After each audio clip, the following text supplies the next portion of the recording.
Have you ever heard about the town of Hollow Creek? Most people haven't. It's not the kind of place you'll find on a tourist map, or even in the memories of those who once lived nearby. It's a name that's been scrubbed from road signs, a dot erased from the atlas, a place that seems to exist only in whispers and nightmares. Probably not. That's how the people who survived want to keep it, forgotten, erased, buried by time. They say the past is best left undisturbed, but sometimes the past refuses to stay buried. But tonight, I'm going to drag its secrets out into the light. I want you to see what happens when a town tries to hide its own nightmares, and the darkness pushes back. So grab a blanket, turn off the lights, and let's take a trip you'll never forget. This isn't just a ghost story, it's a warning. Hollow Creek was a tiny speck on the map, just a handful of houses, a single gas station, and a main street that looked like it hadn't seen a new coat of paint in decades. You'd miss it if you blinked driving by. Most people did. The town seemed to slip past your vision, as if it wanted to be overlooked. But what made it infamous? Not the crumbling houses or the fog that never lifted.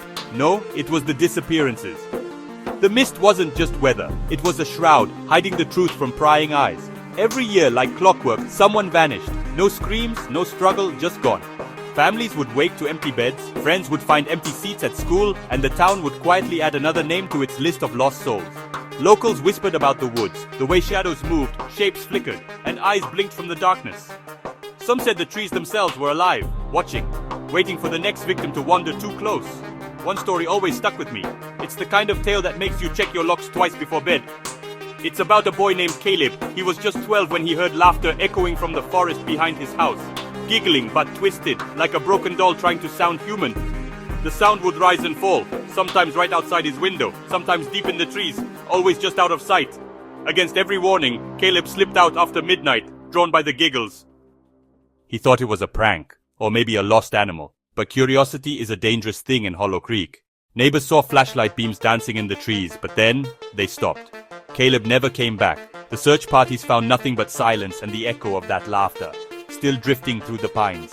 All they found was his flashlight, broken, and the word Giggle Garage, scratched into the mud. No one knew what it meant, but after that, the laughter seemed to grow louder, bolder, as if it had claimed a prize. People tried to leave Hollow Creek, but the town wouldn't let them. Cars stalled, roads twisted back toward the center. It was as if the very land was alive, reshaping itself to keep everyone trapped inside. It was as if the place itself was hungry, desperate to keep its secrets. The roots of the forest seemed to clutch at the town, refusing to let go. Outsiders who came to investigate? They either left in a hurry or joined the missing. Some left behind cameras, journals, or half-finished letters, all telling the same story. Something in Hollow Creek didn't want them to leave. I once spoke to an old man who claimed he escaped as a child. His eyes were haunted, his hands shook as he spoke. He said, "The creek isn't water, it's a mouth, and the laughter is how it lures you in." He swore he could still hear it sometimes, even miles away in his dreams. Even now, every few years, someone tries to film a documentary out there. They come with high hopes and expensive equipment, determined to uncover the truth. Their footage always ends the same, static, giggles and shadows moving just out of frame. The tapes are always corrupted, the audio filled with that same chilling laughter. So if you ever find yourself near Hollow Creek and you hear laughter in the dark, don't follow. Turn around, walk away, and never look back. Some doors, once opened, can never be closed. Some secrets are better left hidden. Some stories are meant to be warnings, not invitations. And some towns, like Hollow Creek, don't want to be found. Sleep tight. And remember, if you hear laughter in the woods tonight, pretend you never heard a thing.